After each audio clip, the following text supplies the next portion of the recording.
కోట్లాది మంది భారతీయుల కలయిన అయోధ్య రామ మందిర నిర్మాణం పూర్తయింది. జనవరి 22న అయోధ్యలో రామ్లల్లా ప్రాణ ప్రతిష్ఠ జరిగింది. ఈ కారణంగానే అయోధ్య ఆలయాన్ని సర్వాంగ సుందరంగా ముస్తాబు చేశారు. అయితే 1828లో ప్రారంభమైన అయోధ్య రామ మందిర వివాదం 2019లో సుప్రీంకోర్టు తీర్పుతో ముగిసింది. ఈ క్రమంలోనే అసలు 1828లో వివాదం ఎలా మొదలైంది, అప్పటి నుంచి ఈ వివాదం ఎలా ముందుకు సాగింది, దేశంలోని అన్ని రామ మందిరాలతో పోలిస్తే అయోధ్య రామాలయం చాలా ప్రత్యేకం. ఎందుకంటే రాముడి జన్మభూమిగా భావించే చోట రామ మందిరాన్ని నిర్మించడం కోసం ఎన్నో పోరాటాలు జరిగాయి. మరెన్నో వివాదాలు అయోధ్యను చుట్టుముట్టాయి. రామమందిర ప్రారంభోత్సవం సందర్భంగా అయోధ్య వివాదం గురించి ఓసారి ఈ వీడియోలో తెలుసుకుందాం. మొఘలుల పరిపాలన కాలంలో 1828లో అయోధ్యలో బాబ్రీ మసీద్ నిర్మాణానికి అప్పటి చక్రవర్తి బాబర్ పాలనలో కమాండర్గా ఉన్న మీర్బకి ఆదేశాలు జారీ చేశారు. అయితే బాబ్రీ మసీద్ నిర్మించిన చోటే శ్రీరాముడి జన్మస్థలమని చెబుతూ ఉంటారు. అయితే 1843 నుంచి 1949 వరకు మసీద్ చుట్టూ అనేక వివాదాలు నెలకొన్నాయి. మతపరంగా కూడా ఎన్నో ఘర్షణలు కూడా చోటు చేసుకున్నాయి. 1853, 1859లో ఘర్షణలు తారాస్థాయికి చేరాయి. దీంతో అప్పుడు ఉన్న బ్రిటిష్ ప్రభుత్వం అయోధ్యలో ఉన్న వివాదాస్పద భూమి చుట్టూ కంచెలు ఏర్పాటు చేసింది. మసీదు లోపల భాగంలో ముస్లింలు, బయట భాగంలో హిందువులు ప్రార్థన చేసుకునేందుకు అనుమతులు ఇచ్చింది. ఇక భారతదేశానికి స్వాతంత్ర్యం తర్వాత 1949 సెప్టెంబర్ 23వ తేదీన అయోధ్య వివాదం మరోసారి తారాస్థాయికి చేరింది. మసీదు లోపల శ్రీరాముడి విగ్రహాలను గుర్తించినట్లు హిందువులు చెప్పడం అప్పట్లో సంచలనంగా మారింది. శ్రీరాముడే సాక్షాత్కరించాడని హిందువులు ప్రచారం చేశారు. అప్పుడు మత ఘర్షణలు జరుగుతాయేమో అన్న భావనతో మసీదు లోపల నుంచి విగ్రహాలను తొలగించాలని అప్పటి ఉత్తరప్రదేశ్ ప్రభుత్వం ఆదేశాలు జారీ చేసింది.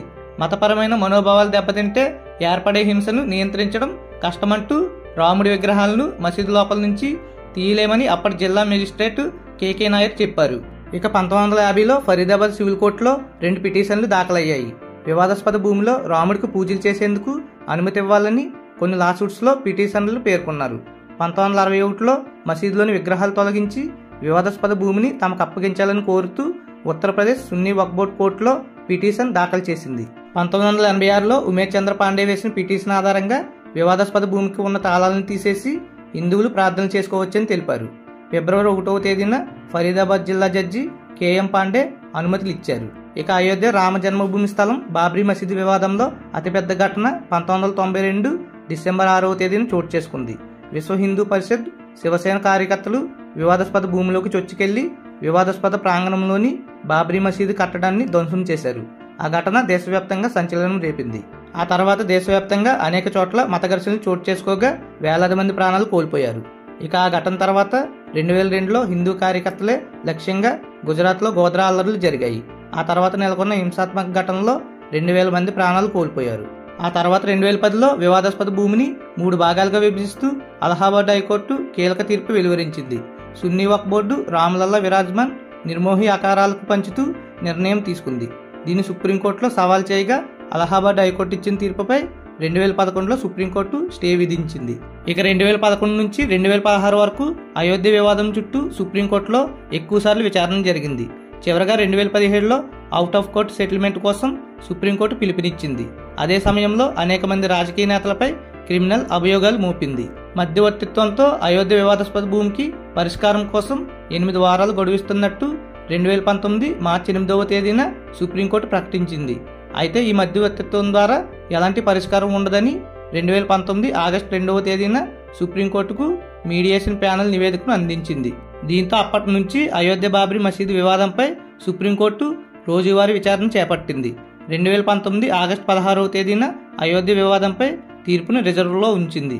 2019 నవంబర్ 9వ తేదీన 5 సభ్యులతో కూడిన సుప్రీంకోర్టు ధర్మాసనం అయోధ్య వివాదాస్పద భూమిపై చారిత్రక తీర్పును వెలువరించింది.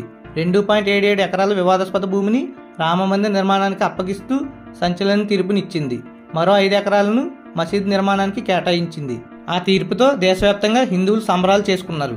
2020 మార్చి 25వ తేదీన 28 ఏళ్ల పాటు టెంట్లో ఉన్న రామ్లల్లా విగ్రహాన్ని ఫైబర్ టెంపుల్లోకి తరలించారు. 2020 ఆగస్టు 5వ తేదీన అయోధ్యలో రామ మందిర నిర్మాణానికి ప్రధానమంత్రి నరేంద్ర మోదీ శంకుస్థాపన చేశారు. 2024 జనవరి నాటికి రామ మందిర ప్రారంభోత్సవానికి శరవేగంగా పనులు జరిగాయి. వేలాది మందికి ఆహ్వాన పత్రికలు అందాయి. ఈ విధంగా జనవరి 22వ తేదీన అయోధ్యలో అంగరంగ వైభవంగా శ్రీరామ మందిర ప్రారంభోత్సవం జరిగింది. ఈ వీడియో మీకు నచ్చిందని అనుకుంటున్నాను. నచ్చినట్లయితే లైక్ అండ్ షేర్ చేయండి. ఈ వీడియోపై మీ అభిప్రాయాన్ని కామెంట్ సెక్షన్లో తెలపండి. ఇలాంటి మరిన్ని ఇంట్రెస్టింగ్ ఫ్యాక్ట్స్ గురించి నా ఛానల్ని సబ్స్క్రైబ్ చేసుకోండి. సబ్స్క్రైబ్ చేయడం మాత్రం మర్చిపోకండి. సబ్స్క్రైబ్ చేసుకున్న తర్వాత నేను పెట్టిన వీడియో మీకు వెంటనే నోటిఫికేషన్ రూపంలో రావాలంటే సబ్స్క్రైబ్ పక్కన ఉన్న బెల్ ఐకాన్ మీద క్లిక్ చేసి ఆల్ అనే ఆప్షన్ మీద క్లిక్ చేయండి. Please do subscribe.